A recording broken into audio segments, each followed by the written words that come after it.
In 1536, England's north is simmering with anger. Monks whisper in empty cloisters. Priests stand in ruined churches, their sermons now words of protest rather than praise. Across villages, farmers and townspeople gather in secret, talking of Henry VIII not as their king, but as a tyrant who steals not only wealth but faith itself.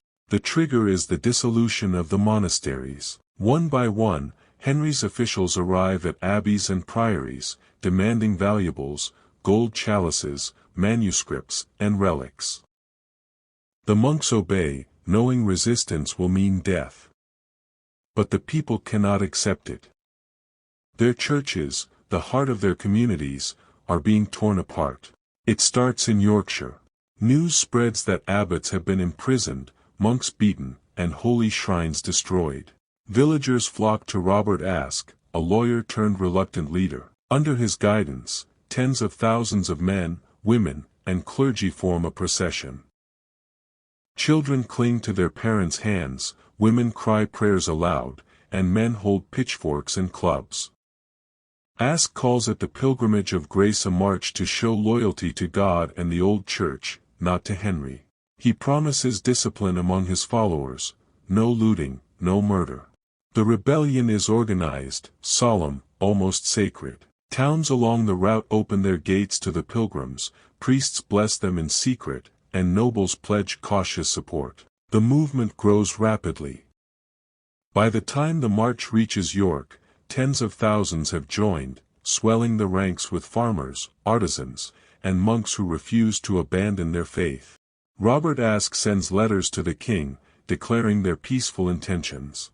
Yet, in London, Henry hears the news and his anger simmers. The king, a man who believes power must be absolute, begins planning. The first steps of the pilgrimage of grace are hopeful, almost inspiring.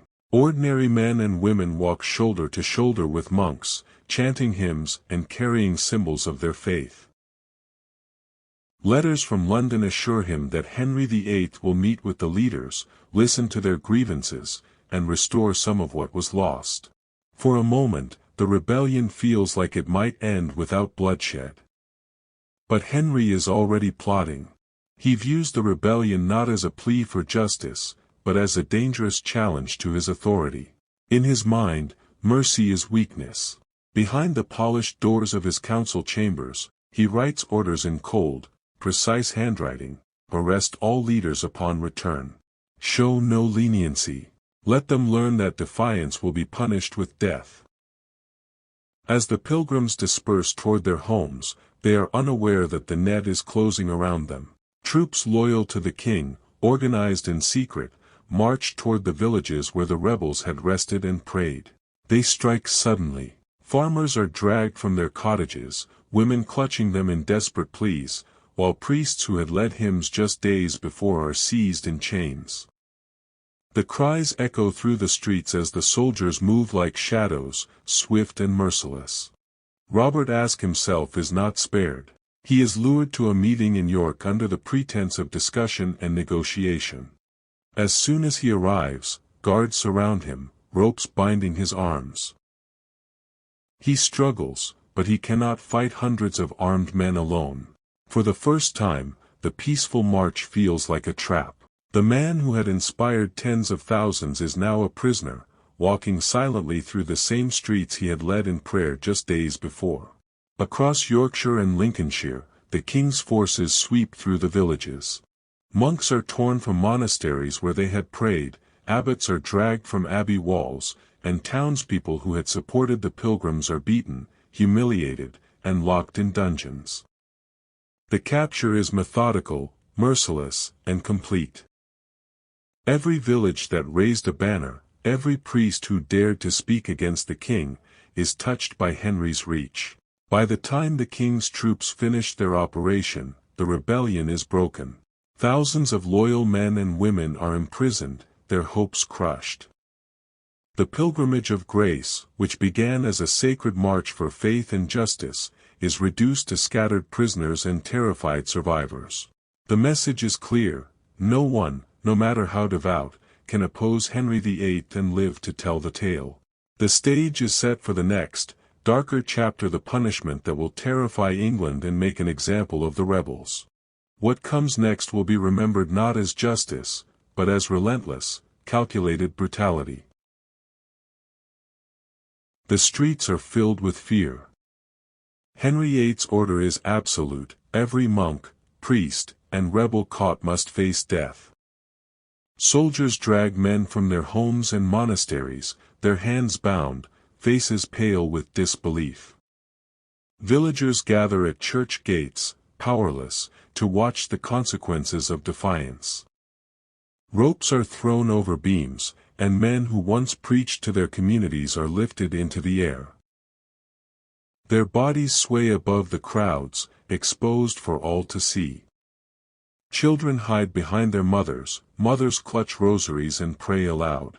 The soldiers make no attempt to hide their satisfaction. Each swing of a body is a message, a warning carved into the memory of every onlooker: challenge the king, and this will be your fate. Even the monks, once calm and serene, shout prayers in desperation as the rope tightens around their necks. Some struggle and kick, their robes flapping in the cold wind, but there is no mercy. The hangings are public, theatrical, designed to imprint terror into every heart in Yorkshire, Lincolnshire, and Durham.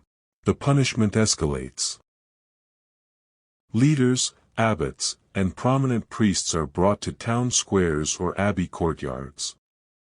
There, in front of crowds forced to watch, their heads are struck from their bodies with a single sharp blow. Henry's men display the severed heads on monastery gates, bridges, and along the roads, a grotesque trophy of obedience and fear. The crowds are silenced, some crying, some fainting at the sight. Every head, every swing of the axe, serves as a reminder that loyalty to the king is absolute, and betrayal is met with the harshest of ends. Some of the executed try to speak their last prayers or shout warnings, but their voices are cut short. The streets smell of blood, iron, and burning resentment, and the spectators are left with a memory that will haunt the region for years. For those Henry wished to make the ultimate warning, the punishment is slow and cruel. Monks and priests are hung in iron chains, suspended from abbey walls or high towers. They are left there for days. Birds peck at the flesh, the wind bites, and the sun scorches. Some survive for days, moaning in agony, until death claims them. The monasteries themselves are not spared. Sacred relics are destroyed, libraries burned, and every abbey that once symbolized faith is turned into a place of terror. Survivors live in fear, haunted by the knowledge that defiance invites not only death, but a prolonged, humiliating end meant to terrify all who see it. By the time Henry finishes his purge, 216 monks, priests, and leaders are dead, each death a brutal assertion of his absolute power. The pilgrimage of grace, which began as a peaceful, holy march, ends in silence, blood, and horror, a reminder to all England that the king tolerates no opposition. The dust settles over Yorkshire, Lincolnshire, and Durham, but the echoes of screams linger. Villages that once welcomed monks and priests now lie silent, the streets empty except for soldiers patrolling in the king's name. Monasteries, once centers of faith and learning, are reduced to rubble. Holy relics, centuries old, are burned or stolen. Libraries vanish, manuscripts torn apart, leaving history and faith alike in ruins. The survivors live in terror. Families whisper in corners, fearful that speaking even a prayer for the dead might bring soldiers to their door. Children grow up seeing the warning banners, heads displayed on gates, chains hanging empty, a grim reminder of the cost of defiance. Even loyal townsfolk learn that obedience is safety, and questioning the king is death. Henry VIII emerges from the purge stronger than ever. Across England, his authority is absolute. Nobles, clergy, and peasants alike understand that he will tolerate no challenge. The Pilgrimage of Grace, the largest religious uprising in England's history, is gone, obliterated by the king's calculated cruelty. Robert Aske, once a symbol of faith and courage, is dead. His execution becomes legend, a cautionary tale whispered in churches and taverns. Mercy is not the king's gift, and rebellion invites horrors beyond imagination. The kingdom itself changes.